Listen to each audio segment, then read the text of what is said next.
Bonsoir, les informations pour ce mardi 25 novembre.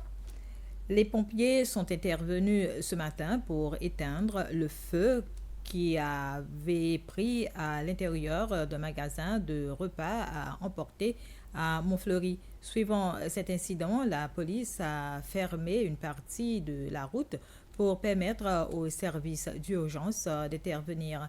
Le feu a été maîtrisé après plus d'une heure d'intervention des pompiers.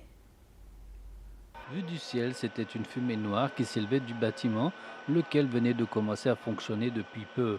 La fumée se trouvait au premier étage du bâtiment et aurait été contenue dans cette partie. Les pompiers ont été alertés de cet incident vers 9 heures du matin et ont déployé sur place 3 véhicules pour combattre le feu. Le directeur adjoint du département des pompiers a dit que le fait que le feu se trouvait au premier étage quand ils sont arrivés, cela leur a pris un peu de temps pour retirer le plafond pour atteindre l'endroit où se trouvait le feu. Vu la proximité d'autres bâtiments, des mesures de protection ont été prises pour empêcher que le feu ne se propage aux bâtiments voisins. Pendant l'opération, la fumée épaisse qui se dégageait du bâtiment a contraint la police à fermer la route de Montfleury, créant des embouteillages dans la capitale. Les entreprises se trouvant à proximité de l'incendie ont évacué leur personnel à cause de la gêne occasionnée par la fumée. Et vers 10 heures, les pompiers ont réussi à éteindre l'incendie, mais continuaient de rester sur place en prenant des mesures de précaution pour éviter toute reprise des flammes. Les Seychelles ont célébré ce mardi la journée des forces de défense lors d'une cérémonie tenue au centre de formation et de soutien militaire de Persévérance.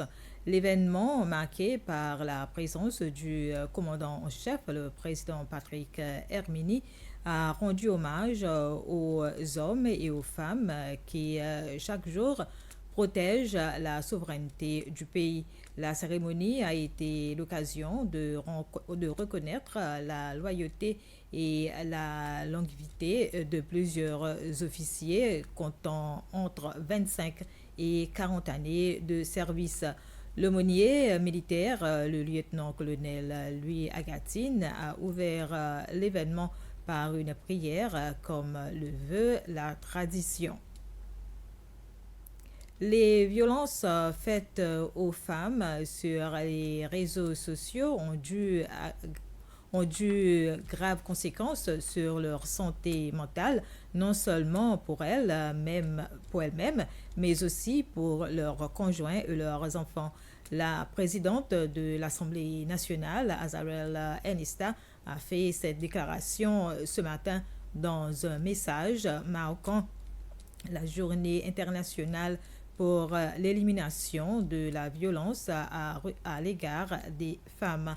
Elle a également attiré l'attention sur ce qu'elle a décrit comme une tendance croissante et profondément inquiétante, la violence numérique perpétrée via les plateformes en ligne. Et l'Assemblée nationale a repris ses travaux aujourd'hui, comme je viens de l'annoncer.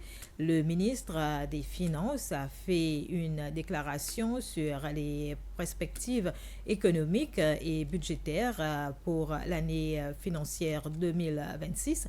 Cette déclaration s'est concentrée notamment sur les 6 premiers mois, comme prescrit par la Constitution, en abordant tous les aspects des revenus et des dépenses du gouvernement.